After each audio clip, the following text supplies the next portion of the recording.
Hello friends, welcome to my YouTube channel. তো এখন একটা বাংলা নাটক নিয়ে কথা বলবো যেটা আজকে রিলিজ হয়েছে ঈদ উপলক্ষে। তো নাটকটার নাম হচ্ছে শনির দশা এবং এই নাটকটার মধ্যে আছে অপূর্ব ভাই এবং হচ্ছে মেহজাবিন চৌধুরী। তো এই নাটকটার নাম শনির দশা কেন দেওয়া হয়েছে সেটা তোমাদের একটু বলে দিই। আমাদের জীবনে এরকম অনেক সময় অনেক মানুষ আসে যাদের আসার পর আমাদের সাথে অনেক কিছু খারাপ কিছু ঘটতে থাকে বা এমন এমন জিনিসগুলো ঘটে যেগুলো আমরা পছন্দ করি না বা আমাদের জন্য সেগুলো অতটা ভালো হয় না। তো আমরা তখন বলি যে এই লোকটা আমার জন্য প্রেফারেবল না বা এই লোকটা আমার কাছে একটু শনির দশার মতো। তো এই নাটকটার মধ্যেও কিন্তু সেম এই জিনিসটা দেখানো হয়েছে, কিন্তু তার সাথেও কিন্তু একটা ভালো মেসেজ এই নাটকটার মধ্যে দিয়েছে যেটা শেষের দিকে তোমরা দেখতে পাবে। তো গল্পটা যদি একটু করে এখানে বলে দিই, তো অপূর্ব আর মেহজাবিন একটা বাস জার্নিতে তাদের একসাথে দেখা হবে এবং দেখা হওয়ার পর থেকেই তাদের দুজনের মধ্যে অনেক কিছু জিনিস ঘটতে থাকবে, অনেক রকম ফানি ইনসিডেন্টস হবে এবং যেগুলো বলা যেতে পারে ওই ঘটনাগুলো ঘটার পর মেহজাবিনের কাছে মনে হবে যে অপূর্বর সাথে দেখা হওয়ার পর তার লাইফ সব কিছু খারাপ ঘটছে এবং সেই জন্য তাকে বলবে যে তুমি শনির মতো আমার জীবনে এসে পড়েছো। তো এরকম ইনসিডেন্টস অনেক রকম ঘটতে থাকবে এবং অপূর্বর সাথেও এরকম জিনিস হবে যে মেহজাবিনের সাথে তার দেখা হওয়ার পর তার সাথেও এরকম খারাপ জিনিস ঘটছে, কিন্তু এত কিছু হওয়ার মধ্যেও তো এদের দুজনের মধ্যে একটা ভালোবাসা তৈরি হয়ে যাবে। সেই ভালোবাসাটা তৈরি হওয়ার জন্য একটা মুহূর্ত আসবে এখানে, যেই মুহূর্তটার পরই কিন্তু দুজনের জন্য একটা প্রেম অনুভব করতে পারবে এবং তারপরেই এখানে মেহজাবিন এবং অপূর্ব মনে করবে যে তারা দুজনের লাইফে শনির দশা না।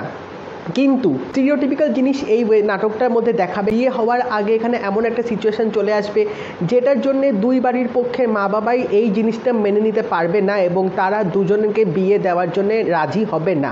সেই জিনিসটা অবভিয়াসলি তোমরা নাটকটা দেখলেই বুঝতে পারবে, যেটা আমি স্পয়লার এখানে অবশ্যই দেবো না।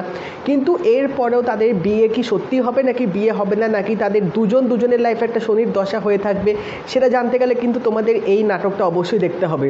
তো প্রথম থেকেই যখন নাটকটা শুরু হবে এত ভালো ভালো ফানি ইনসিডেন্টস এখানে দেখানো হয়েছে যে তোমাদের কিন্তু নাটকটা দেখতে দারুণ লাগবে এবং যখন এই ইনসিডেন্টগুলো ঘটবে তখন বিজিএমটা কিন্তু মারাত্মক লেভেলের দিয়েছে। একটা কমেডি টাইপ একটা ইলেকট্রো বিজিএম এখানে মিক্স করে ইউজ করা হয়েছে, সেটা আমার শুনতে দারুণ লেগেছিল। এবং তাছাড়া যখন তাদের মধ্যে একটা ফিলিংস জেগে উঠবে সেই মোমেন্টগুলোতে একটা সুন্দর বিজিএম এখানে দেবে এবং একটা গানও এই বাংলা নাটকটা ইউজ করা হয়েছে, যে গানটা সত্যি আমার শুনতে খুব ভালো লেগেছে। একটা সোলফুল একটা সুদিং গান এই নাটকটার মধ্যে ইউজ করা হয়েছে। তো তাছাড়া বলতে গেলে এখানে মেহজাবিন এবং অপূর্ব দুজনের অ্যাক্টিং কিন্তু দারুণ ছিল। কমেডি যে ফানি সিনগুলো ছিল সেগুলো তারা দারুণভাবে ফুটিয়ে তুলেছিল এবং তার সাথেও কেমিস্ট্রি পার্টটাও বেশ ভালোভাবে দেখিয়েছে। তো এটা বলা যেতে পারে যে একটা রোম্যান্টিক কমেডি, তার সাথে একটা সোশ্যাল ইস্যু এখানে দেখানোর চেষ্টা করেছে এবং এন্ডিংটাও কিন্তু একটা অদ্ভুত রকমের এন্ডিং দেখিয়েছে, মানে একটা ওপেন এন্ডিং টাইপ রেখে দিয়েছে যে তোমরা জানতেও পারবে না যে লাস্ট অবধি তাদের অ্যাকচুয়ালি কী হলো, খারাপ হলো না সত্যি ভালো হলো, সেটা কিন্তু লাস্টে দেখায়নি ডিরেক্টর। তো বলা যেতে পারে ঈদ উপলক্ষে এরকম সুন্দর একটা নাটক দেখতে বেশ ভালো লেগেছে। যে নাটকে অপূর্ব এবং মেহজাবিন থাকবে সে নাটকটা তো না দেখে থাকা যায় না, তো সেজন্যই আমি নাটকটা দেখতে বসেছিলাম এবং আলটিমেটলি আমার কিন্তু খুব ভালো লেগেছিল নাটকটা দেখতে। তো শনির দশা এই বাংলা নাটকটা যদি তোমরা দেখে না থাকো তোমরা অবশ্যই দেখতে পারো। একটা সুন্দর কমেডি রোম্যান্টিক এখানে দেখিয়েছে, স্পেশালি কমেডি পার্টগুলো তোমরা দারুণ এনজয় করবে। আর যদি এই নাটকটা দেখে থাকো তাহলে আমাকে অবশ্যই জানিও তোমাদের কেমন লাগলো।